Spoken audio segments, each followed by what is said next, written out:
Hello everybody, my name is Lenny Reed, and in today's video, I'm going to be training chest at Kelcher Fitness Center, and I'm going to be showing you how to get a complete shelf for a chest. So starting off with my first movement, I'm going to one of my bread and butters. It is an incline dumbbell press, and I'm pressing pretty heavy here, aiming for the 8 to 15 rep range. And the one thing I want you guys to notice about my pressing movement is the way I'm rotating my wrists in and not pressing completely horizontal with the dumbbells. Pressing horizontally with dumbbells can put your shoulders at risk, and you can receive some pain if you do press horizontally. Often people receive shoulder pain when they bench press, and why? It's because the bench press is a completely horizontal movement and you're not able to tilt it in. And like I said, with dumbbells, you're able to tilt your wrists inwards, so this doesn't make shoulder pain a real issue usually for me. Now this isn't to also say that you can't throw a bench-based movement into your lift, because as you've seen in my previous videos and even in today's lift, I'm going to be throwing an incline Smith machine press into my lifting routine because often I see it as a very good movement, a way to keep constant tension on the chest, and often I don't receive shoulder pain from it. I'm just saying sometimes that you can receive shoulder pain if you do try out these bench-based movements, so I like to stick to my dumbbells often most of the time. Now getting into our second movement, we are going to be doing an incline Smith machine chest press with a 45 and a 10 on each side, pressing pretty heavy, trying to keep constant tension on the chest right after our first pressing movement. Now usually I wouldn't throw a second pressing movement into my routine, but since today I'm dedicating a whole entire day to chest, I want to throw a little bit more volume in, so I am going to throw a second pressing movement into the mix. And you can see the intent that I am pressing with on this first working set of incline Smithy, making sure I am taking the chest all the way to failure.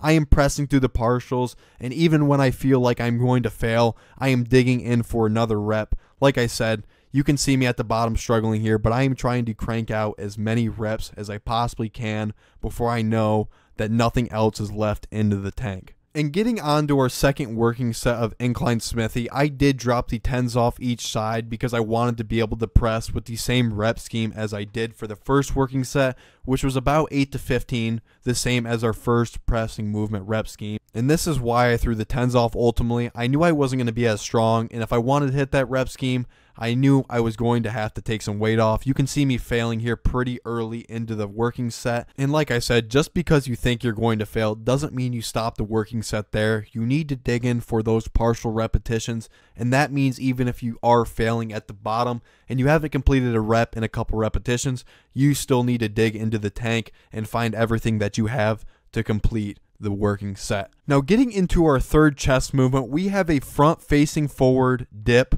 Now I am throwing on a weighted belt for this, and I am targeting the lower chest with this movement. I am running in the 10 to 20 rep range, and I want you to notice how I am looking directly at the ground beneath me. This is a good key or pointer to put emphasis on that lower chest, and it makes sure that your chest does not come upwards. And also this puts less emphasis on the triceps. If you want to put more emphasis on the triceps, you would keep your chest up and you would roll them shoulders back a bit more. Now I was running a 25-pound plate on my weighted belt. I can usually do about 30 body weighted dips, so I figured throwing a 25 on would put me in about that 10 to 20 rep range. And if you can't do a weighted dip and you can only do body weight dips, that is still perfectly fine as well. It is still going to target the lower chest and you're still going to get some good work. Now ultimately, I do see the dip as a very good exercise, and I think it is one of the most underrated exercises in the gym for the chest. I don't see people doing this movement very often, and it is a very slim amount of the time that I see people trying to progressive overload on the dip with a weighted belt, which I think is a very beneficial way of blowing up your chest. And getting on to the final movement, we are doing a cable fly. I like to often work this movement with a higher rep range, and usually I wouldn't include this into my push day, but like I said, since it's only chest day today, I will throw this movement in the end of my lift.